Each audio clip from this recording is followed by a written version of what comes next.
Bonjour les héros! Alors aujourd'hui c'est une vidéo sur les films. Alors j'avais précisé au mois de janvier sur une vidéo tous les films que j'avais envie de voir en 2023. Donc il y avait The Fabelmans, Les Gardiennes de la Planète, The Well et Sur les Chemins Noirs. Donc c'est après le générique, je vous parle de tous ces films que j'ai vraiment bien aimés. De toute façon sur la chaîne, comme je vous ai dit, je ne parlerai pas des choses que j'ai vraiment pas aimées, quoi. Donc forcément dans les films, il y a toujours des choses qu'on a aimées et des choses moins aimées. Enfin, ça arrive rarement qu'un film soit complètement en accord avec votre ressenti, en fait. Hein. Donc voilà. Donc c'est parti les héros pour une vidéo positive.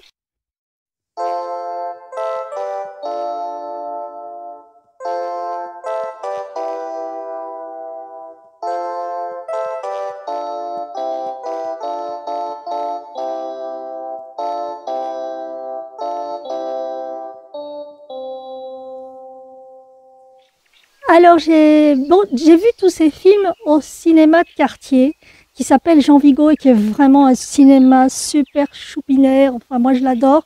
On est toujours bien accueillis. Il y a un personnel vraiment super sympathique.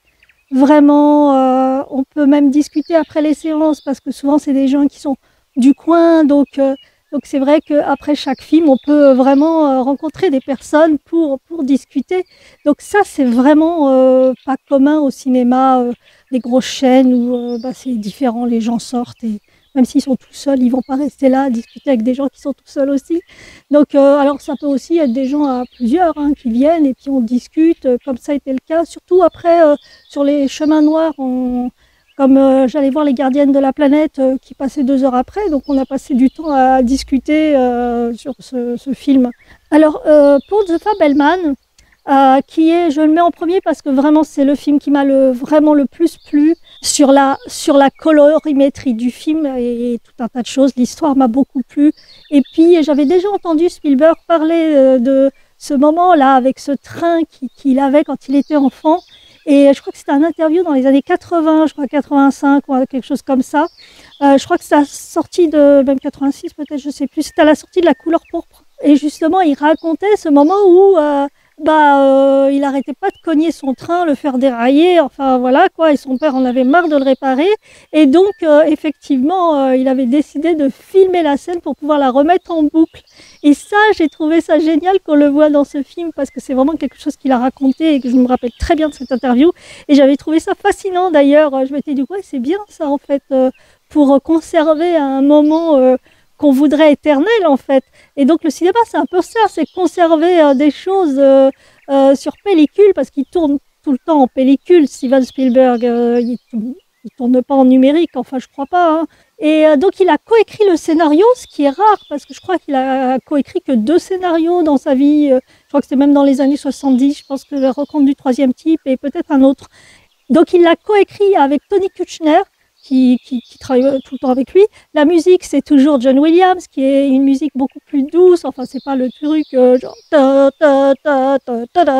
c'est pas du tout ça. Donc, c'est des musiques qui vont très bien avec l'image. Et il y a des moments dans le film vraiment très poétiques. Je pense surtout à ce moment où il est dans le placard quand il est tout petit et qu'il regarde le film qui est diffusé sur sa main, qui lui sert d'écran de cinéma en fait. Et ça, j'ai beaucoup aimé. Et puis souvent, il est dans ce placard où sa maman vient le rejoindre, qui est une artiste, une personne qui a beaucoup, qui a renoncé un peu à ses rêves d'artiste. J'ai beaucoup aimé tous ces passages poétiques, visuellement. Enfin voilà, quoi. C'est vraiment un film très poétique et en même temps qui passe toute une époque. Quand on voit Samy en train de monter ses petits films sur une table de montage artisanale où il coupe, enfin, j'ai trouvé ça magique. Alors au début, je crois qu'il filme en 8 mm, après en 16 mm ou quelque chose comme ça, je sais plus. J'y connais pas assez.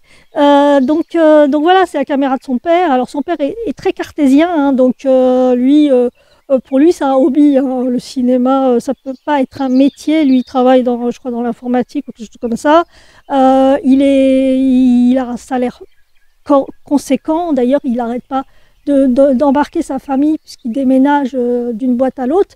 Là, au début, on est, je ne sais plus dans quelle ville, et il déménage en Arizona. Et tout démarre, en fait, au départ, d'un film que ses parents il l'emmène au cinéma, c'est la première fois qu'il va au cinéma, c'est le film de Cécile B 2000 qui s'appelle en français Sous le plus grand chapiteau du monde. Alors moi c'est un film qui m'avait profondément marqué quand j'étais petite. Je le revoyais à chaque fois qu'il passait à la télé. Moi j'adore ce film, enfin je sais pas comment je le ressentirais aujourd'hui, parce que je l'ai pas vu, si je l'ai vu en tant qu'adulte, mais je vais avoir une vingtaine d'années, je l'ai pas revu depuis, et c'est un film qui fait ressentir des émotions. J'ai adoré tous les personnages, et puis cette scène est quand même mémorable, où ce type veut prendre le train d'assaut, et en fait finalement il voit un autre train qui arrive en face, et donc va projeter sa voiture contre le train. Enfin à la base il veut empêcher le train en face enfin il veut qu'il s'arrête le train. Et cette scène m'avait aussi profondément marqué, et a priori ça a marqué Steven Spielberg. Donc on a un point en commun au moins, parce que c'est quand même le réalisateur que je rêverais de rencontrer. J'ai toujours kiffé ses films. C'est un réalisateur que je rêve de voir. Pour moi, Steven Spielberg, c'est la masterclass des réalisateurs. Donc après cette histoire de cinéma où il reste fasciné, on sent son regard. En plus, le gamin a des grands yeux, donc forcément son regard est illuminé par cet écran, et il n'en revient pas. Donc pour la fête de Hanouka, il veut qu'on lui offre un train électrique. Donc bien sûr, il va avoir ce train électrique, et avec la caméra de son père, comme son père en a marre de réparer le train, j'imagine, c'est comme dans la réalité, hein, puisque là, on suit vraiment la réalité de Steven Spielberg. Et donc, il va filmer ce train. Enfin, c'est sa mère, je crois, qui lui donne l'idée. Je ne me rappelle pas tous les détails du film, mais je crois que c'est sa mère qui lui donne l'idée de filmer le train. Et il y a cette caméra-là qui suit le train, qui avance vers le précipice. Enfin, on va dire, c'est plutôt un mur. Et donc, et j'ai trouvé que voilà, c'est les plans à la Steven Spielberg qui sont extraordinaires.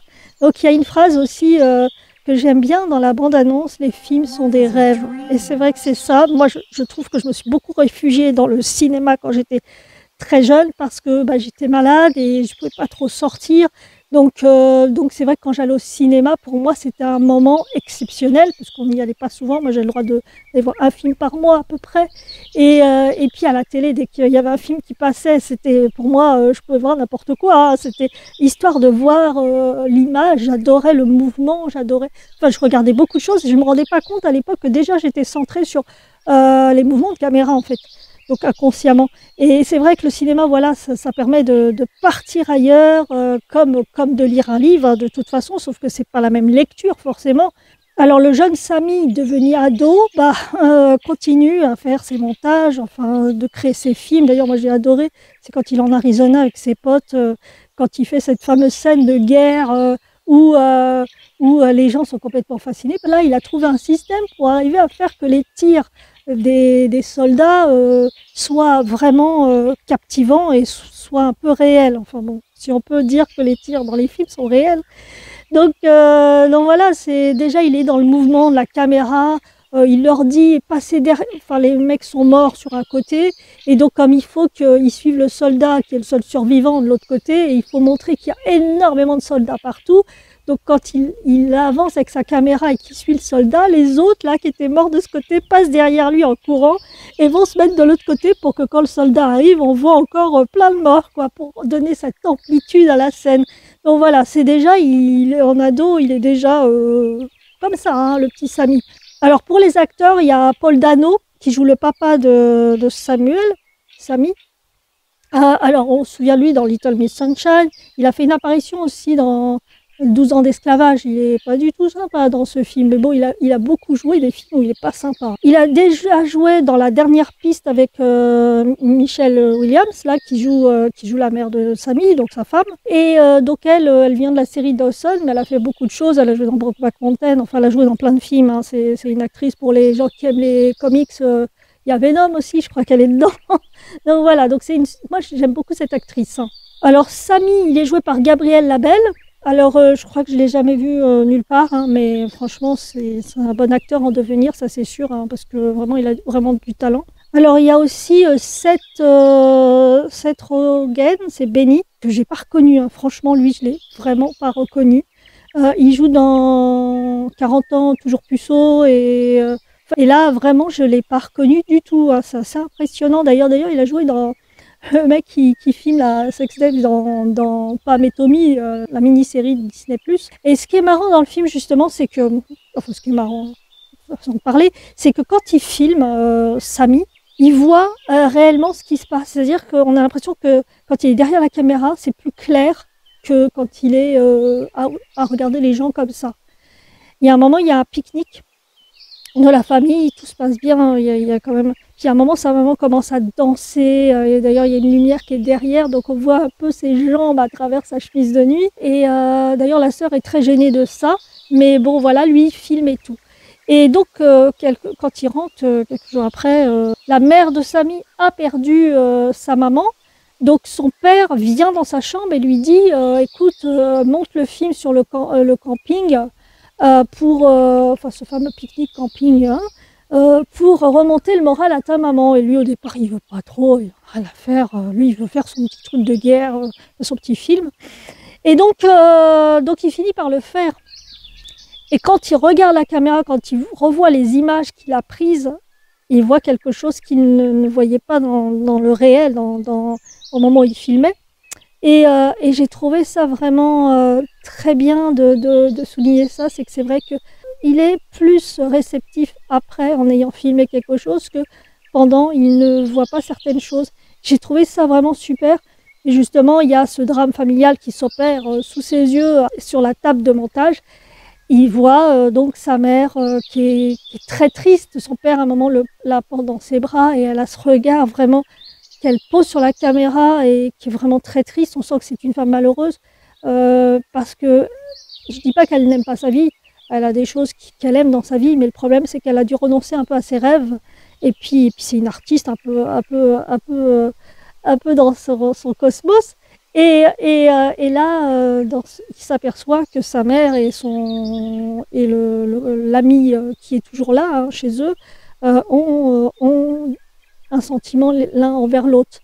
Donc je comprends pourquoi Spielberg n'a pas voulu faire ce film avant que ses parents ne soient plus de ce monde. Parce que c'est vrai que ça aurait été difficile de montrer ça à ses parents, quoi, je pense. Donc voilà, donc j'ai compris à ce moment-là pourquoi il a attendu si longtemps pour faire ce film. Parce qu'il y avait des choses qu'il avait envie de dire et qu'il ne pouvait pas dire avant leur disparition. Alors c'est vrai que dans cette famille, donc, comme le père est cartésien, la mère artiste, sa mère dit chez nous c'est les scientifiques contre les artistes. Et j'ai trouvé ça vraiment génial cette phrase parce que je pense que moi j'ai mon côté artiste et c'est vrai qu'on m'a jamais prise vraiment au sérieux dans la famille. Et c'est vrai que quand je vois ça, je me dis tiens, ça parle quand même. Et je pense que ça doit parler à beaucoup de monde qui ont, pour certains, abandonné leur rêve artistique parce que voilà. C'était plus simple d'abandonner que de se battre pour exaucer ses rêves. Donc voilà, donc il y en a qui arrivent, il y en a qui n'arrivent pas à dépasser le regard de sa famille, le regard de la société en général qui « Oh, tu fais du théâtre, oh, c'est ouais, mais tu fais quoi dans la vie sinon ?» Voilà, c'est en général, c'est la réplique que vous entendez. Et je pense que c'est valable pour tous les métiers artistiques. J'ai beaucoup aimé aussi l'oncle, qui est un acteur. Moi, j'adore l'acteur. Je l'avais vu la dernière fois, c'est dans Forever. J'adorais cette série, mais elle a été annulée.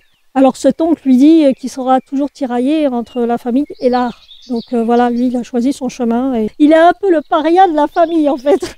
Et puis, il y a cette deuxième partie, enfin cette troisième partie, parce qu'il y a la partie où il est petit, la partie où il est en Arizona, et après son père est muté à Los Angeles. Et là, ça se passe pas très bien à l'école. Il est au lycée, je crois, et d'ailleurs, il y a une scène super drôle avec sa copine qui kiffe Jésus, quoi. C'est son amoureux, on a l'impression. Il est super marrant avec cette gamine. Et moi, j'ai beaucoup aimé les scènes avec cette fille. Je me suis bien marrée parce qu'il y a des moments très drôles dans le film. Hein. Et donc, il y a aussi ce moment à Los Angeles où, effectivement, il est un peu malmené par des jeunes qui sont un peu antisémites. À un moment, il va faire le film de fin d'année. Et il y a des moments sur la plage et il va montrer un des costauds qui l'embête quand même beaucoup. Il va le montrer un peu, il va le sublimer. Et puis il y en a un autre qui est vraiment méchant avec lui, qui va ridiculiser. En fait, il se ridiculise tout seul parce qu'il se retrouve tout seul à des moments donnés. Enfin, on lui pose des vents. Et donc, d'ailleurs, il va pas supporter de voir ça à l'image. Et d'ailleurs, il va vouloir le taper. Et le grand costaud qui lui dit, mais je comprends pas comment tu as pu voir ça de moi et tout. Et en fait, il a montré quelque chose que lui ne mettait pas en avant, ou ne voyait pas du tout. Et donc, c'est ça la beauté du cinéma, c'est de voir au-delà d'un regard. Et donc voilà, donc c'est vraiment un film, franchement, je vous conseille d'y aller pour la photographie. C'est vrai que cette pellicule, elle est magnifique. Et puis, c'est du Steven Spielberg, on s'ennuie jamais avec lui. Alors, il y a un moment, il rencontre John Ford dans les studios, quand il est embauché dans les studios de cinéma. Je crois que c'est Universal. Et il rencontre John Ford qui le reçoit très rapidement, un peu bourru, le mec. Et donc, John Ford, c'est un grand réalisateur, hein, pour ceux qui ne savent pas, mais je pense que vous savez. Et donc, il va lui montrer une image et il va lui dire, voilà, ça c'est ennuyeux, ça c'est pas ennuyeux, voilà. Et donc, il va sortir de ce bureau tout joyeux, guiré, il va sautiller dans les studios, d'ailleurs c'est l'image de l'affiche. Et d'un coup, on va entendre quelque chose qui se raye, comme un disque qu'on raye, et l'image va se réajuster. Et donc voilà, moi j'ai trouvé ça génial, ce moment, cette fin est superbe parce que il a appris quelque chose et donc voilà, je vous dis pas ce qu'il a appris, hein, mais il réajuste l'image. Donc j'ai trouvé que cette fin était sublime. Donc voilà, donc The Fabelman de Steven Spielberg, à voir absolument.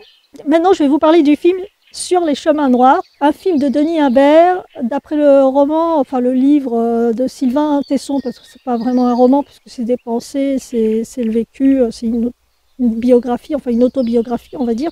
Alors je pense que le réalisateur a dû bien galérer pour mettre en image ce film.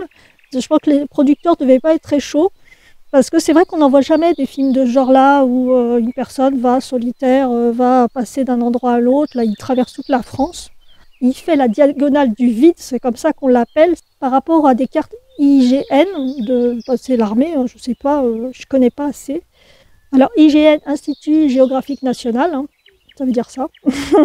Donc cette carte, en fait, tous ces chemins sont tracés en noir, donc c'est pour ça qu'il l'appelle Sur les chemins noirs. En fait, j'ai pas compris ça quand j'ai vu le film, j'ai compris après quand je me suis renseignée.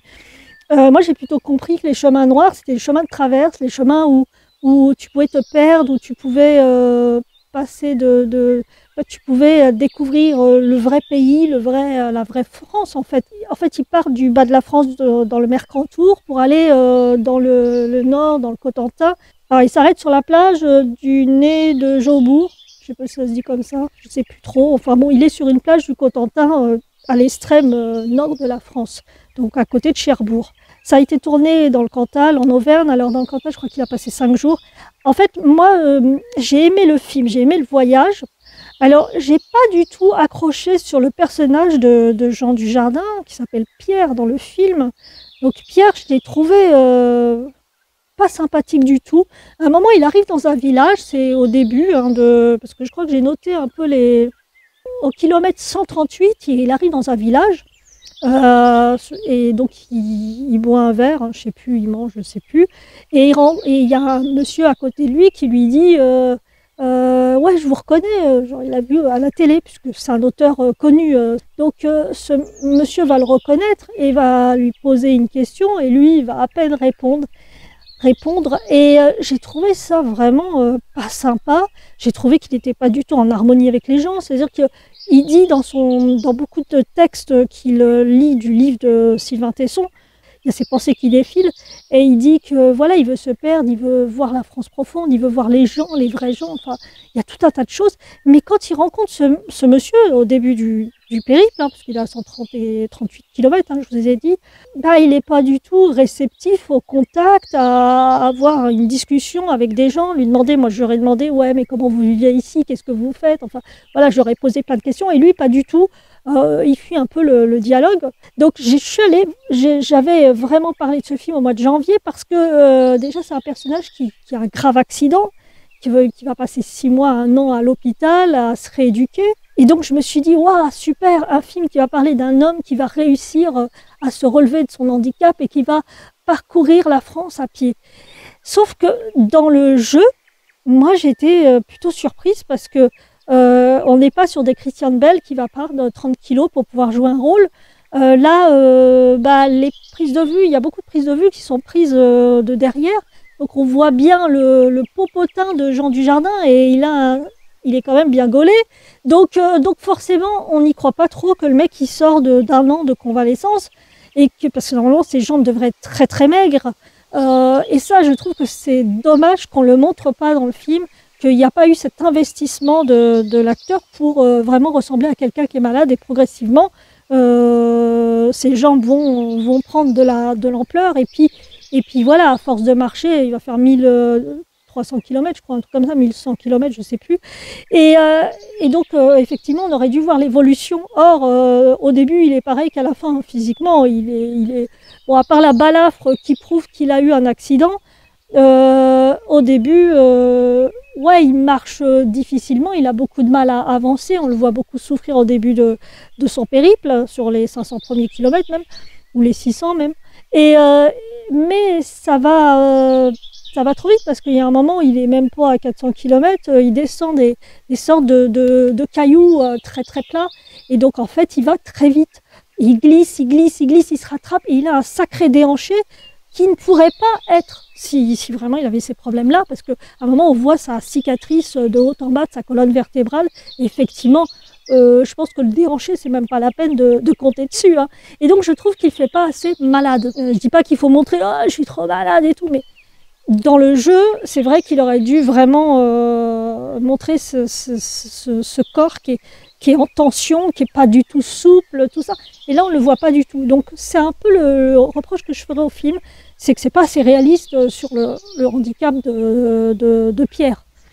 Donc voilà, donc il traverse plein de choses comme ça, plein de villages, et à un moment il rencontre une fromagère qui lui fait un peu les yeux doux, elle lui dit si vous voulez rester, et donc il refuse et il s'en va, il a quand même un petit regard coquin. Ce que j'ai trouvé bizarre aussi dans le film, c'est qu'on montre pas assez les paysages, on est beaucoup centré, la caméra est beaucoup centrée sur Jean Dujardin, Pierre, qui descend, qui souffre, il y a beaucoup de flashbacks, et d'ailleurs un peu trop. Parce qu'il y a un moment, on ne sait plus, à un moment donné, en fait, c'est des flashbacks tellement courts. Des fois, ça dure 20 secondes, même pas.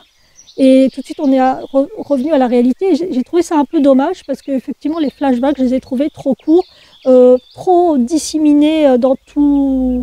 Enfin, éparpillés, disséminés dans tout le film. Donc, j'ai trouvé ça un peu dommage parce qu'il y a un moment, on voudrait suivre son parcours et pas à chaque fois revenir sur des trucs de 15 secondes de son passé et puis tout de suite revenir au présent. C'est vraiment ce qui m'a gênée. Il y a des dialogues qui sont intéressants, comme j'ai pris 50 ans à 8 mètres, parce qu'effectivement le personnage tombe de 8 mètres de haut. Alors il faut savoir que c'est un homme qui boit énormément avant son accident, qui fait la fête, il escalade même les façades des immeubles pour rentrer sur les fêtes où il est invité, où il est convié. D'ailleurs, il y a une fête où il rencontre sa nana. D'ailleurs, dans le film, à un moment donné, il faut absolument qu'il y ait une scène qui dure très longtemps, où il est en train de faire l'amour avec elle, et donc à un moment, c'est lui qui est sur elle, après c'est elle qui est sur lui. Enfin, ça n'a aucun intérêt dans le film. Franchement, j'ai trouvé que c'était vraiment nul de mettre ça. On a bien compris, il a une nana, il la rencontre pendant une dédicace. D'ailleurs, il est très pédant dans sa dédicace. Enfin, c'est un personnage qu'on n'aime pas en fait. Moi, en tout cas, je ne l'ai pas aimé du tout. Je n'ai pas du tout été attachée à cet individu. Je me suis dit, mais même pas en rêve, j'ai envie de le rencontrer, ce Pierre. Je me dis, c'est des personnes qui n'ont pas de... Ouais, qui survolent les gens en fait, qui n'ont pas d'attache. Alors je ne sais pas si Sylvain Tesson est comme ça, mais en tout cas, s'ils ont vraiment retranscrit le livre. Alors moi, j'ai pas lu le livre. Par contre, il y avait une dame avec qui on discutait après le film qui avait lu le livre et qui me disait qu'elle n'avait pas retrouvé les grands paysages qui étaient décrits dans le livre. Parce qu'effectivement, on montre très peu les paysages. Je pense qu'ils ont dû tourner à 3-4 endroits différents, ils ont pris des prises de vue, et puis voilà. Et sauf que moi, j'ai pas eu l'impression vraiment de traverser vraiment la France, de voir une multitude de paysages différents.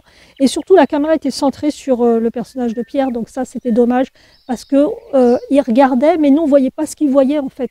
Et je trouve ça vraiment dommage. Donc voilà, c'est les petits exemples il y a juste un qui m'a vraiment plus il est allongé, il fait son feu de camp. Enfin, il a fait son feu de camp. D'ailleurs, ce qui m'a fait rire, c'est qu'il fume. Il fait son feu de camp et il fume. Ça m'a toujours fait rire les gens qui disent: «Oh là, je vais prendre l'air», et en fait, il fume une cigarette. Donc, je trouve que ça va pas du tout avec «je vais prendre l'air». Et là, il est dans la montagne. Et effectivement, il a compris qu'il fallait plus qu'il boive parce il y a une scène où il y a un ami qui vient le rejoindre. Et donc, ils sont invités parce qu'en fait, il manque d'eau. Et d'ailleurs, cet ami lui impose d'aller voir une personne, une ferme qui est là.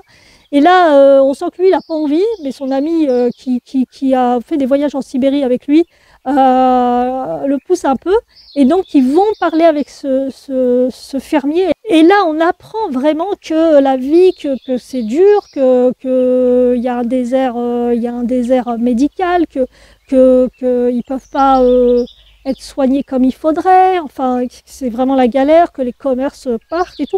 Et ça, vraiment, si son ami n'avait pas insisté pour qu'il vienne chez cette personne pour récupérer de l'eau, voilà, il passait à côté de ça et c'est dommage. Pierre fait une crise d'épilepsie, et d'ailleurs heureusement qu'il est là parce que sinon je sais pas ce qu'il serait devenu.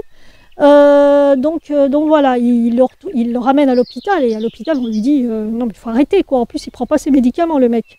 Donc j'ai trouvé que pour quelqu'un qui dit qu'il a compris par cet accident que la vie était précieuse, je trouve qu'il la trouve, elle n'est pas si précieuse en fait. Parce que la personne, mais ça c'est un choix de narration, c'est un choix de personnage. Moi personnellement j'ai trouvé qu'il n'avait rien compris parce qu'en fait il est prêt à tout pour faire la traversée de la France. Je veux bien, mais à un moment donné, tu as des problèmes, prends tes médicaments, au moins, fais quelque chose. Parce que là, on a l'impression, justement, il n'a rien compris. Que finalement, la vie, il a failli la perdre, il a failli rester dans un fauteuil roulant toute sa vie. On lui offre une deuxième vie où il peut respecter ce corps, et finalement, je ne trouve pas qu'il le respecte. Donc pour moi, il aurait dû s'arrêter à ce moment-là et revenir plus tard faire la suite du chemin, par exemple. Mais non, il va absolument, dans son ego, faire tout d'un coup, quoi. Donc montrer qu'il est capable. Mais en fait, on s'en fout. Ce qui compte, c'est d'être bien dans ses baskets, de ne pas imposer à son corps plus qu'il ne peut faire. Donc après, je ne veux pas dire qu'on ne doit pas se surpasser. Bien sûr, tous les jours, moi j'essaie de marcher. Tous les jours, je fais travailler mes jambes. J'ai ma kiné 4-5 heures par semaine, en piscine et en cabinet. Bien sûr qu'il faut respecter son corps en pratiquant soit du sport, soit de la kiné, enfin tout un tas de choses, parce qu'il faut être à même de continuer son existence, quoi. On a un handicap, il faut continuer à vivre, et puis on a envie de vivre hein, de toute façon.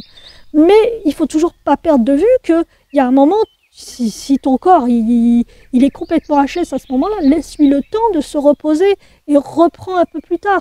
Ne lui impose pas des choses qui vont faire que tu vas faire un claquage musculaire, tu vas faire ton dos, les disques ils vont tous péter, enfin je vois pas trop l'intérêt. Donc c'est sur ça que ce personnage, je l'ai trouvé un peu hors de tout quoi. Il a toujours pas compris. Et donc oui effectivement je reviens au type, donc dans cette maison il lui propose de prendre un verre de vin. Et je sais pas quel alcool, hein, j'y connais rien, je bois pas. Et là, Pierre dit à son ami, et au monsieur, au paysan, il dit au paysan, bah non, je bois pas d'alcool. Donc il a compris avec cet accident qu'il a eu il faut pas qu'il boive. Mais il a toujours pas compris qu'il fallait pas non plus qu'il fume, par exemple, c'est mieux pour les poumons, et qu'il pourra aller plus loin dans sa vie s'il veut continuer à marcher, faire des pays comme il faisait avant, parce que je vous ai pas raconté l'histoire, mais c'est l'histoire d'un écrivain qui part, qui fait des trucs extrêmes en Sibérie ou je sais pas où. Et le mec, il brûle la vie, quoi. Il est complètement, donc il escalade les façades des immeubles au lieu de passer par les escaliers. Il veut toujours montrer qu'il est exceptionnel. Et donc, il a cet accident. En fait, cet homme va à un moment rentrer dans sa chambre complètement bourré. Ça, c'est encore un autre moment de sa vie. Et ce moment-là, il va vouloir continuer à faire la fête. Et il va passer la rambarde pour escalader, passer d'un balcon à l'autre. Et malheureusement, il va faire ce geste malheureux, il va lâcher une main pour regarder les étoiles et là, il va tomber. Et cet ami qui était dans la chambre crie forcément, mais c'est trop tard, il est tombé. Donc c'est pour ça qu'il dit j'ai pris 40 ans 8 mètres ou j'ai pris 50 ans 8 mètres, voilà, parce que c'est 8 mètres de chute. Et d'ailleurs, vraiment le plan que j'ai beaucoup aimé qui se superpose, c'est le moment où il s'allonge et, et il a la même pose que là, et tout de suite après, il y a un fondu et on voit sa tête sur le trottoir avec le sang qui est partout, quoi. Donc c'est un plan très intéressant que j'ai bien aimé. Après les autres mélanges entre passé et présent, j'ai trouvé qu'il y en avait trop, c'était rébarbatif, enfin ça n'avait aucun intérêt. C'est pareil, il y a un moment, il rencontre, il arrive dans le village où habite sa tante, donc la sœur de sa mère, qui est un peu toute seule dans cette maison. Et il arrive, il fait le con, il fait « Ouais, excusez-moi, vous pouvez me… » Il cache son visage et il fait une plaisanterie, et donc elle ne le reconnaît pas tout de suite forcément. Et donc après il dit « Mais c'est moi » et tout. Et j'ai trouvé qu'il avait de l'humour quand même. Mais je trouve qu'il n'est pas… je sais pas, il n'est pas très sympathique avec sa tante, il n'a pas d'émotion. Elle lui dit à un moment que sa mère lui avait offert un hamac, et donc il décide de dormir dehors dans le hamac de sa mère. Et donc voilà, et donc l'histoire de sa mère, c'est il a une lettre depuis le début du film qu'il n'ouvre pas et à un moment il l'ouvre. Alors il y a cette lettre donc qui date de juillet 1990 et donc c'est une lettre de sa mère qu'elle a écrite sur le Nil et où elle lui dit ta vie est belle, tu pourras faire plein de choses. Enfin c'est vraiment une lettre très motivante et donc c'est pour ça qu'il la garde précieusement et ça c'est un moment que j'ai bien aimé parce qu'à un moment on s'aperçoit qu'il a quand même un ressenti qu'il a eu des plaies, qu'il a été un peu abandonné, puisqu'à priori sa mère est tout le temps en voyage. Enfin, c'est ce que j'ai compris. Après, est-ce que c'est ça, je ne sais pas. Donc, mais bon, on a un peu plus d'empathie à ce moment-là pour lui, parce qu'on comprend pourquoi il n'arrive pas à communiquer. Et il y a un moment que j'ai trouvé super dans le film, c'est la rencontre avec Dylan. En fait, à un moment, Pierre tombe d'une petite falaise, hein, enfin un petit dénivelé. Et il tombe dans les pommes et c'est un jeune garçon qui s'appelle Dylan. D'ailleurs, il s'appelle même Dylan au générique, je crois. Hein. J'ai vu le prénom Dylan, j'ai dit tiens, ils n'ont pas changé le prénom. Alors, est-ce qu'il est dans le livre ou pas? La dame que j'avais rencontrée m'a dit non. Donc après, je ne sais pas, je ne l'ai pas lu. Ils font chemin ensemble, ils dorment même une nuit ensemble. Et donc Dylan dit, il est pas, il lui dit, enfin Pierre lui dit, après assez condescendant, est-ce que tu lis? L'autre, le gamin, il lui dit non. Moi, je suis pas allé loin à l'école. Et puis il lui dit, bah, c'est pas grave, si t'es pas allé à l'école, ça veut pas dire que tu peux pas lire. Enfin, je pense que c'est un peu ça qu'il veut lui dire. Et donc Dylan, à la fin, quand ils doivent se séparer, Dylan lui dit, ouais, viens avec moi, j'ai des potes et tout, on va se retrouver, on va faire la teuf et tout. Et lui, il lui dit, non, non, c'est bon. Et puis après, Dylan revient il dit, ouais, mais tu sais, en fait, j'ai pas vraiment de potes. Hein. Donc on sent qu'il a envie de rester avec Pierre, mais qu'il n'ose pas lui demander parce que Pierre ne lui propose pas. Donc il part de son côté, il lui dit quand même qu'il le kiffe, enfin voilà. Et donc Pierre lui donne un livre à lire et le gamin lui dit, Dylan lui dit, oui heureusement il est tout petit, enfin voilà quoi. Et je trouve qu'on a envie de savoir est-ce qu'il va lire ce livre, est-ce que d'un coup il va comprendre que la lecture, ça a du bon, hein, parce qu'en plus il est tout seul dans son périple aussi. Enfin, il lui dit quand même, t'as un gros taré Pierre de faire un périple aussi compliqué, d'être tout seul. Enfin, il lui dit quand même qu'il est un peu taré. Hein. Surtout que tous les médecins lui avaient dit non, ce serait impossible et tout. Tout le monde a essayé de le dissuader. Et c'est vrai que d'un côté, je comprends. Hein. Il y a des médecins quand j'étais jeune qui m'ont dit que je marcherais jamais comme tout le monde, j'aurais pas une vie comme tout le monde. Et j'ai réussi, je suis partie au stade à côté de chez moi qui s'appelle maintenant le stade Liliane Thuram, donc le footballeur, et qui était venu inaugurer le stade d'ailleurs. Et je courais, enfin je marchais au départ parce que j'arrivais même pas à faire un quart. Puis progressivement, j'ai réussi à faire tout le tour. Donc il y a quand même du positif là-dedans parce que vous vous dites non, moi je suis pas d'accord, je vais réussir. Et donc j'avais réussi quand même à faire 5 tours de stade en marchant ou en courant parfois, alors qu'on me disait que non, je marcherai jamais comme tout le monde. Et donc c'est cette rééducation que j'ai faite qui m'a permis de renforcer mes jambes, les muscles et tout, mais ça se fait pas en un jour. Et c'est vrai que quand on voit Jean Dujardin, enfin Pierre, quand on voit Pierre qui sort de l'hôpital et qui fait ce grand tour, on se dit Les muscles, les jambes montrent ça quand même. Essaye d'être réaliste dans ta proposition de mise en scène, quoi. Enfin, dans ce que tu montres. Donc c'est le seul problème. Est-ce que le réalisateur a pu obtenir plus de jours pour tourner? Je pense pas. Je pense que les productions françaises, il faut quand même qu'ils arrêtent de ne pas vouloir produire ce genre de projet. Il faut qu'ils produisent ce genre de film parce que les gens ont envie de voyager, les gens ont envie de voir des choses positives. Et c'était positif d'aller voir ce qui se passe en France. Il est rejoint au kilomètre 666 ou un truc comme ça. 666, ça y est, c'est 658. Il est rejoint par Céline, sa sœur.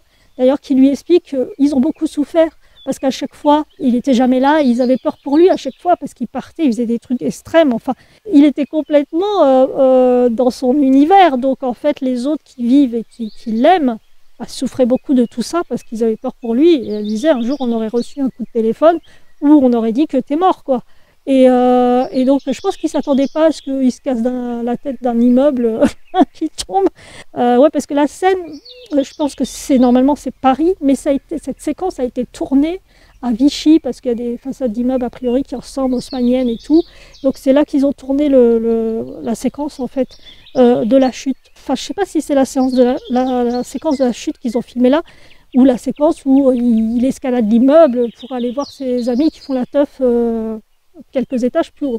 Et j'aime bien comment il répond à sa sœur aussi, je suis contre la mort. J'ai trouvé ça super marrant comme truc. Donc il y a vraiment des bons passages, hein. Donc je vous ai dit beaucoup de points négatifs, mais en vérité, le film se laisse regarder, il n'y a pas de souci. Après, il ne faut pas faire attention à ces détails où physiquement, ça ne va pas, quoi.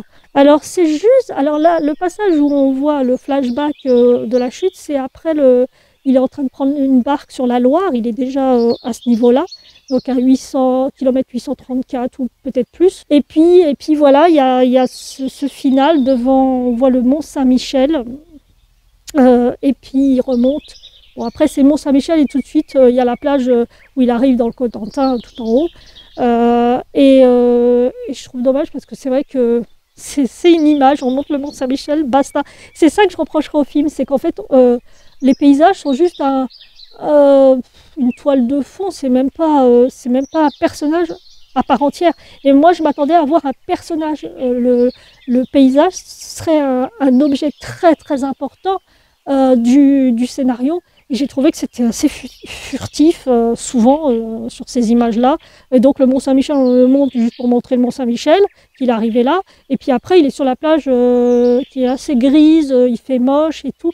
Et bon, je sais qu'il faut montrer la réalité, qu'il y a des jours où ça pleut, mais moi, j'ai vu des jours où il fait super beau. Et donc, il arrive, il prend le sable, il se met au sol, il pleure. Et encore, la caméra est encore sur lui. En fait, à aucun moment, on ne voit vraiment ce que lui, il voit.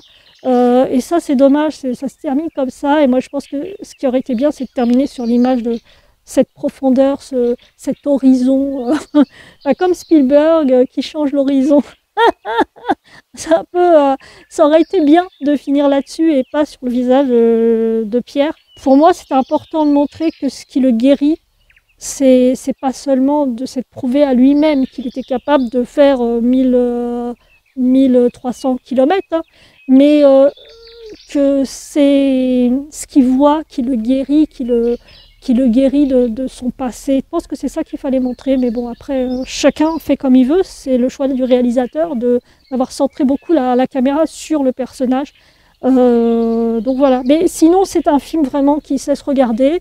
Moi j'ai pas vu le temps passer, j'ai passé un bon moment, donc voilà. Donc longue vie à ce film aussi, et puis j'espère que les producteurs commenceront à produire des road movies, des genres comme Wide avec Reese Witherspoon, où pareil, elle est blessée par la vie. D'ailleurs elle part avec son sac à dos qui est 2 fois trop gros au départ. Et elle traverse un GR aux États-Unis, et c'est un peu... Mais voilà, je trouve que ces films-là sont vraiment super à voir. Alors maintenant, on va passer sur The Whale. Alors The Whale, qui veut dire la baleine. D'ailleurs, au Québécois, les Québécois laissent toujours les titres en québécois, donc en français. Et donc, ils l'ont vraiment appelé la baleine. Alors, on comprend un peu pourquoi, est-ce que c'est parce qu'il est gros ? Ou est-ce que c'est parce qu'il lit cette rédaction depuis le départ, il il a besoin de relire ou qu'on lui lise les mots d'une rédaction d'un de ses élèves. Au départ, on ne sait pas qui c'est. C'est qu'à la fin qu'on le sait. Donc, je ne vais pas vous le dire peut-être. Hein. Et donc, cette rédaction, c'est sur Moby Dick. Donc la dualité entre la baleine et l'homme qui s'affrontent en fait. Et donc, je ne sais pas s'ils l'ont appelé comme ça parce qu'il est obèse. Hein, on peut dire qu'il est plus qu'obèse, hein, parce qu'il a un poids de plus de 200 kilos, je crois, dans le film. Alors, je vous rassure, hein, Brendan Fraser fait pas 200 kilos. Il était quand même, il a de l'embonpoint, on va dire. Mais en fait, c'est pour ça qu'il y a eu l'Oscar du meilleur maquillage, parce que le costume est incroyable. Hein. Alors, ce costume pèse 300 livres. Je suis allée voir sur Internet combien faisait 300 livres. J'ai fait le calcul. C'est 136 kilos, un peu plus. Donc franchement, le maquillage est parfait, quoi. On a vraiment l'impression qu'il est vraiment énorme. Enfin, c'est incroyable. Alors, The Whale est réalisé par Darren Aronofsky. Alors, j'ai toujours du mal à prononcer son nom. C'est le réalisateur de Requiem for a Dream, The Fountain, que j'ai adoré. Hein. Requiem for the Dream, j'ai trouvé ça trop dur. J'ai pas trop aimé. Mais bon, c'est un bon film quand même. Hein. Mais voilà, ça m'a trop choqué. Brendan Fraser joue un prof d'une 50aine d'années, on va dire à peu près, pour qui pèse plus de 200 kilos. Donc il est prof, mais bien sûr, il ne peut pas se déplacer. Il donne ses cours à distance, donc sur écran. Donc on voit effectivement la première image, on voit tous les élèves. Hein. Et lui, au milieu, on ne le voit pas forcément, puisqu'il cache son image, il ne veut pas qu'on le voit. Alors, autrefois, il était marié à Marie, qui est jouée par Samantha Morton. On la voit sur une scène mémorable dans le film, d'ailleurs. Elle apparaît qu'une seule fois, mais franchement, la scène, elle est costaud quand même. Il a eu avec elle une fille qui s'appelle Ellie. Ça me fait penser à The Last of Us. Alors, elle est jouée par Sadie Sink, qui joue dans la série Stranger Things. Hein. Moi, je n'ai pas vraiment vu cette série. J'ai vu la première saison et je ne me rappelle plus. Alors, il rencontre un homme, je crois qu'il s'appelle Alan. Et en fait, à la suite de ça, c'est un de ses élèves. Et quand c'est plus son élève, il décide de quitter femme et enfant pour vivre avec son amant. La petite a 8 ans à ce moment-là, et donc là, on est au présent, et elle a 8 ans de plus, donc elle a 16 ans. Elle lui en veut à mort, en fait. Qu'on peut comprendre, hein, parce qu'il est parti du jour au lendemain, il a abandonné tout le monde. Et on imagine qu'il était marié avec une femme, donc il a dû certainement refouler son homosexualité.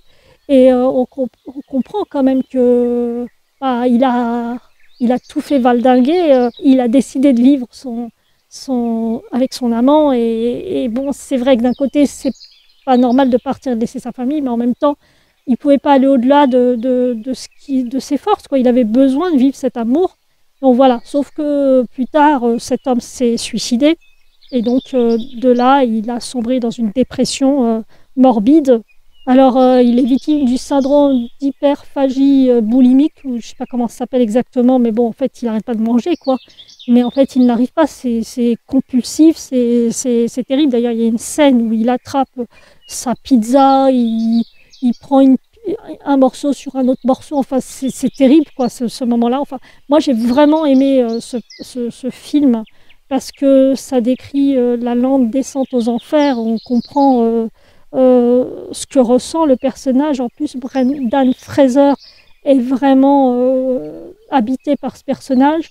Il est vraiment à fleur de peau, et en même temps, des fois, il se met à rire d'un coup. Et puis, il y a cette infirmière. Alors, elle est jouée par Hong Chau, qui l'interprète avec brio. Moi, j'ai été sensibilisée par sa façon d'être. Elle a énormément de sensibilité pour le personnage de Charlie. On comprend après qu'en fait, elle est la sœur de l'amant de Charlie. Elle va prendre sa tension, elle va s'apercevoir qu'il a 23,8 ou un truc comme ça. Enfin, il est à l'article de la mort, et elle lui dit si tu restes comme ça. Mais lui, il veut pas aller à l'hôpital, il veut pas dépenser de l'argent. Et donc voilà, ça c'est un gros problème dans ce personnage, c'est qu'en fait on a de l'empathie pour lui, on a envie de l'aider, et progressivement on s'aperçoit qu'en fait il a de l'argent, sauf qu'il veut garder cet argent pour sa fille, peut-être pour se faire pardonner, sûrement pour se faire pardonner de l'avoir abandonné. Et cette fille va débarquer justement, alors je pense qu'il l'a appelée ou je sais pas quoi, et donc elle vient et elle lui dit je ferai rien pour toi. Enfin, elle lui dit qu'il est dégueulasse, enfin qu'elle le dégoûte. Il va lui proposer de la payer pour qu'elle soit là en fait, hein. Donc bon, je vous dis pas tout ça, mais cette gamine est hyper dure avec lui. Elle fait des trucs, elle lui impose de se lever alors qu'il ne peut pas se lever. Elle le laisse comme ça. Enfin, elle est très dure avec lui, mais on comprend qu'elle lui en veut à mort. Mais c'est vrai que quand il va voir sa page Facebook et qu'il voit des chiens morts sur sa page, enfin, il veut voir que la beauté chez elle, il veut voir que ce qu'elle a de meilleur. Et en fait, c'est ce qu'il veut lui transmettre avant de partir. Il sait qu'il va mourir. De toute façon, il attend la mort. Il ne veut pas vivre. Et donc, tout ce qu'il veut, c'est transmettre à sa fille beaucoup de positivité pour qu'elle puisse reprendre sa vie en main et arrêter de s'autodétruire, en fait, parce qu'il ne veut pas qu'elle soit comme lui, quoi. Et donc, il y a un moment, il y a même la mère qui arrive et qui n'est pas contente parce qu'il a vu sa fille. Mais en même temps, on sent beaucoup d'humanité en elle. On sent qu'il y a de l'amour, enfin de l'amour pas charnel, hein, de l'amour, de l'affection par rapport à cet homme qui a été son mari. Et j'ai trouvé que Samantha Norton joue super bien le personnage. Enfin, c'est vraiment une super actrice, moi je l'adore. C'est vraiment un film, j'ai beaucoup eu d'empathie pour Charlie et même pour les autres personnages. J'ai eu du mal avec la fille au début, sa fille. Je l'ai trouvée hyper flippante, je l'ai trouvée même méchante, hein. Mais on comprend pourquoi, d'une certaine manière. Et puis cette façon qu'elle a d'aider ce jeune évangéliste-là, qui d'ailleurs, je ne l'avais pas reconnu, le gars. C'est le petit qui jouait dans Iron Man 3. C'est le gamin qui jouait dans Jurassic World. Je ne l'avais pas du tout reconnu, en fait. Et moi, je me dis, mais j'ai déjà vu quelque part ce type. J'ai aussi aimé le moment où Lise lui ramène le fauteuil roulant, parce qu'il n'en a pas. Et donc, il est là, il joue avec son fauteuil, il tourne, et il dit sans les mains. Enfin, voilà, quoi. Et c'est très, très drôle.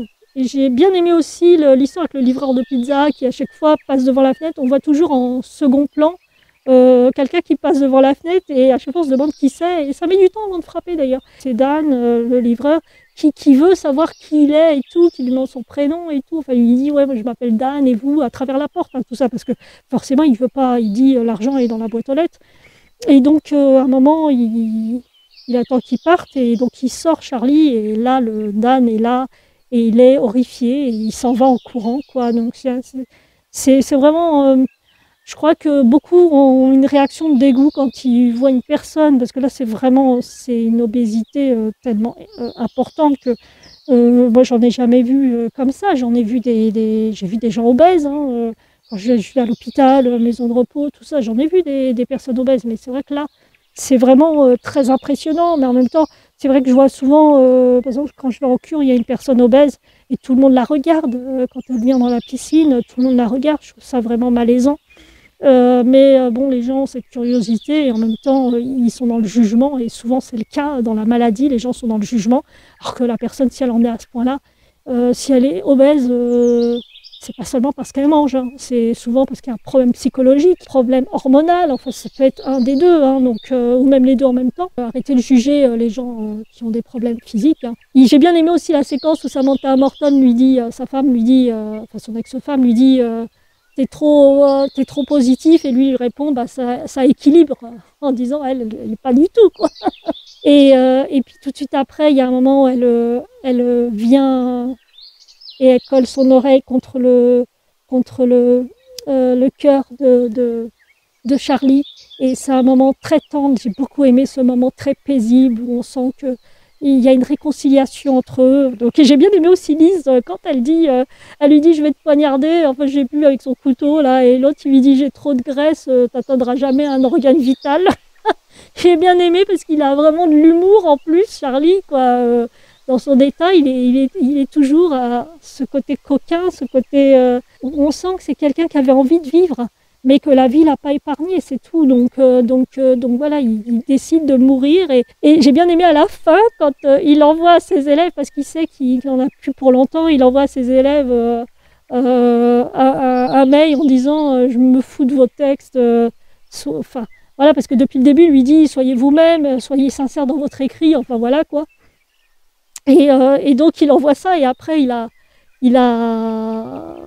décide à la fin quand même leur parler en direct et de leur montrer qui il est. Et c'est vrai que tout de suite, on a ce regard des élèves qui voient, parce qu'en plus, il montre vraiment tout son corps avec la caméra. Et il leur montre ce qu'il est, en fait. Et il a envie d'être honnête avec eux, leur dire, voilà, vous vouliez me voir, ben voyez. Et donc là, on voit direct, c'est très furtif sur l'écran, mais on voit un élève, en tout cas, qui commence à mettre le portable pour filmer. Donc voilà, le truc très malaisant. Et jusqu'à la fin, il essaye d'aider sa fille. Il lui dit « tu es merveilleuse, tu es belle », alors elle l'insulte, elle lui dit des trucs pas du tout sympas. Et il veut lui montrer, et d'ailleurs il se lève, il va vers elle, et c'est là, je vous spoil la fin, là. Arrêtez si vous voulez pas savoir. Il se lève, il marche, il fait des pas tout en lui disant que des belles choses sur elle. Et on voit les pieds décoller du sol. La caméra elle est fixée sur ses pieds et on les voit décoller du sol. Et le blanc total, et on le voit sur cette plage dont il rêve la dernière fois qu'il a pu aller dans l'eau et que sa fille avait 8 ans, elle était derrière lui. Et donc ça se finit sur cette image et j'ai trouvé ça superbe. Alors bien sûr, Brendan Fraser a eu l'Oscar du meilleur acteur, il a eu aussi le Golden Globe. Alors le Critics' Choice Movies Award 2023, meilleur acteur pour Brendan Fraser. Alors Hong Cho, Liz, l'infirmière, a été aussi nominée comme meilleur second rôle. Elle ne l'a pas eu malheureusement. Mais bon, on comprend, il y avait beaucoup en compétition, mais en tout cas, elle le méritait vraiment. C'était un rôle, je pense que c'est le rôle que j'ai préféré. C'est celui de Liz. J'ai vraiment adoré son personnage. J'ai trouvé qu'il y avait énormément de peine en elle et en même temps, elle allait de l'avant. En fait, c'est vraiment le contraire de Charlie qui se laisse partir parce qu'il a perdu son amant, elle a perdu son frère, mais on sent qu'elle a envie de progresser. D'ailleurs, à un moment, j'ai beaucoup aimé cette scène où elle lui reproche, parce qu'elle apprend qu'en fait, il a 120 000 euros sur 120 000 dollars sur son compte, et qu'en fait, il lui dit, je crois qu'il lui dit jamais, mais en tout cas, il ne demande pas de faire des choses pour elle. Mais par exemple, le fauteuil roulant, il aurait pu l'avoir depuis longtemps, il aurait pu avoir des soins médicaux conséquents pour l'aider, peut-être même à maigrir. Et elle ne comprend pas, et elle s'en va, elle est en colère contre lui parce qu'elle se dit, moi je me suis embêtée, j'ai fait des choses, à un moment sa voiture est tombée en panne et elle a dû ramener les courses à pied et tout, et elle a souffert pour l'aider parce qu'elle pensait vraiment qu'il n'avait rien. Et en fin de compte, elle s'aperçoit qu'il a de l'argent, mais tout ça, il veut le laisser à sa fille, et elle ne comprend pas ça. Et à la fin, elle revient, et elle se réconcilie avec lui. Alors maintenant, on va passer sur Les Gardiennes de la planète, le dernier film dont je voulais parler. Jean-Albert Lièvre, c'est le réalisateur. Donc les images sont magnifiques. Franchement, il y a des images, il y a un moment, il y a la baleine qui... en fait, il prend les images à l'envers, c'est-à-dire la surface normalement est là, sauf qu'il retourne l'image. Donc la surface est en dessous, la baleine est au-dessus. Enfin, ça fait des superbes images. J'ai bien aimé aussi l'image de cette baleine. Elle est comme debout et elle fait des mouvements avec ses bras. Enfin, ses bras, c'est ses nageoires, mais on a vraiment l'impression que c'est des bras. Et il y a vraiment un ballet ou la scène aussi, la séquence où ils filment, je crois que c'est des cachalots, mais je me rappelle plus, où ils sont en période de reproduction. Et donc la baleine femelle est là, et il y a deux baleines mâles, et c'est elle qui décide de l'accouplement en fonction de la nourriture qui est abondante ou pas. Et d'ailleurs, ils ont un sens écologique, les baleines.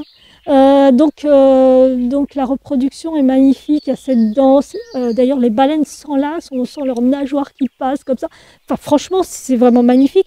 Ils ont tourné pendant le confinement, donc en fait, il n'y avait personne, il n'y avait plus de bateaux qui passaient. Enfin, franchement, ils ont eu une chance incroyable de tourner à ce moment-là, parce que effectivement, comme il y avait moins de bruit, parce qu'ils expliquent bien dans le reportage. D'ailleurs, c'est Jean Dujardin qui fait la voix off.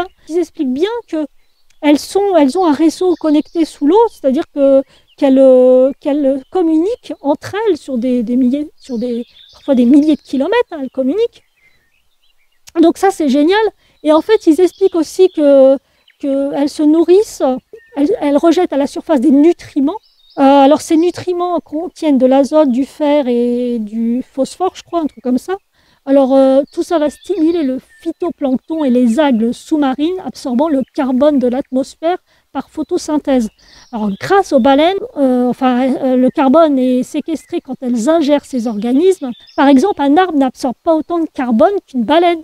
C'est un truc de fou, quoi, parce que moi je pensais que les arbres c'était vraiment ceux qui nous donnaient le plus d'oxygène. Alors et puis si la baleine revenait au même nombre avant l'époque où on les massacrait, au 19e siècle, 20e siècle, d'ailleurs il le montre bien dans le reportage, à un moment c'est un peu dur, hein, c'est un peu cru, on voit le massacre des baleines, les éperons qui sont mis sur des gros trucs et tout, et balancés sur la baleine, enfin c'est horrible, on les voit se faire découper, et puis on voit après ce qu'on en fait, le maquillage, enfin plein de choses, quoi.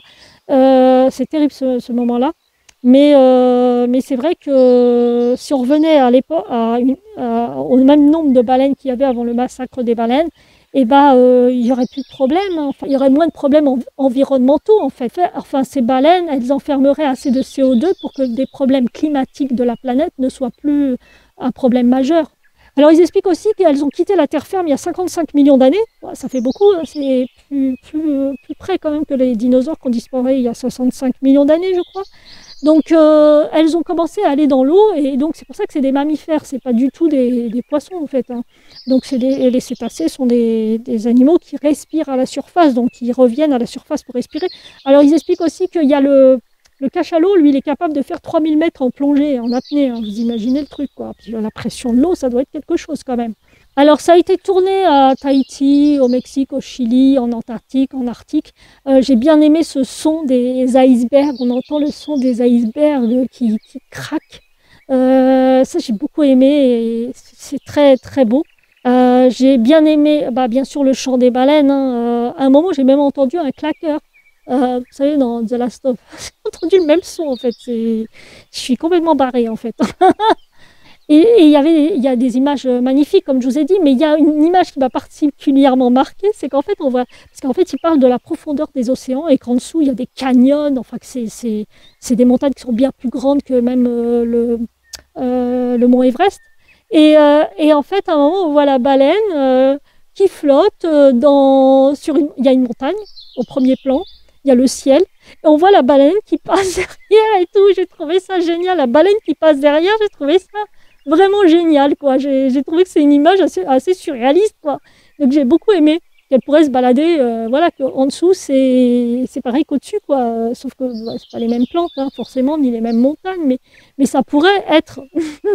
Alors par contre, il y a un truc qui m'a dérangée, mais c'est vraiment le gros point négatif pour moi, c'est la musique. Des fois, il y avait des musiques, ça n'avait rien à voir avec les images, qui étaient assez paisibles, et j'ai pas trop aimé ça. Mais bon, après, voilà, quoi. Donc j'ai trouvé qu'il y avait un peu de rap, enfin c'était comme du rap, un peu trop rock. J'ai pas aimé parfois ces musiques qui m'ont plus dérangée, parce que moi je voulais quelque chose de plus paisible. Comme elles ont l'air tellement paisibles, tellement tranquilles, sont des animaux, c'est des animaux magnifiques, quoi. Et puis une générosité entre elles. Enfin, franchement, les humains, ils devraient prendre modèle sur elles, parce qu'elles font tout pour protéger la planète. En fait, c'est pour ça qu'elles s'appellent les gardiennes. Le film s'appelle Les Gardiennes de la planète, parce qu'en réalité, si elles n'étaient pas là, il y aurait plus l'air serait trop toxique, en fait. Et pendant tout le film, en fait, depuis le début, il y a une petite fille qui court sur la plage. Il y a une baleine qui est échouée, enfin, la marée est descendue et elle est restée coincée. Et donc, pendant tout le film, il y a des moments où on les voit en train de protéger, enfin, il y a plein de gens qui viennent, qui arrosent la baleine, qui est immense, hein, par rapport aux humains, et qui mettent des serviettes pour bien l'humidifier, et ils essayent de creuser sur les côtés pour que quand la marée remonte, qu'elle puisse partir vers la mer. J'ai trouvé ça magnifique. Alors j'espère que c'est pas une vraie baleine, hein, que c'était juste un trucage, parce que sinon ce serait c'est triste, parce que bon, après on voit sa queue à la fin dans l'eau qui montre comme si qu'elle disait au revoir, en fait. Alors, pour la petite histoire, la protection des baleines, ça date de 1931 pour certaines espèces, parce que ça, c'est les baleines boréales. Et les protections des cachalots, ça date de 81, je crois, ou quelque chose comme ça. Bon, Les Gardiennes de la planète, magnifique. Vraiment un film à aller voir sur grand écran, voir ces baleines en grand, comme si elles étaient en taille réelle, en fait, hein. C'est plus sur une télé. Franchement, les enfants peuvent y aller. C'est vrai que la scène où ils montrent la découpe des baleines, la tuerie sur les baleines, il y avait une petite fille derrière moi qui devait avoir à peu près 6 ans et qui a été un peu choquée. Donc sa maman lui a mis les mains sur les yeux pour qu'elle voie moins. C'est le seul passage qui pourrait être un peu traumatisant pour des petits, mais sinon dans l'ensemble c'est fait pour tout le monde, hein. C'est pas fait que pour les enfants, c'est fait pour les adultes. Donc voilà, donc c'est un très beau film, il faudrait qu'il y en ait plus comme ça sur grand écran. C'est vachement agréable de voir un documentaire animalier sur grand écran. Parce qu'effectivement, ça a ce gigantisme qui fait qu'on est vraiment en immersion totale dans le film. Et je vous invite à aller les voir. J'espère que cette vidéo vous a plu. En tout cas, moi, j'ai aimé la faire. Donc voilà, en tout cas, merci les héros. N'oubliez pas le pouce en l'air. Abonnez-vous surtout, c'est très important pour moi. Et je vous embrasse très fort. À bientôt.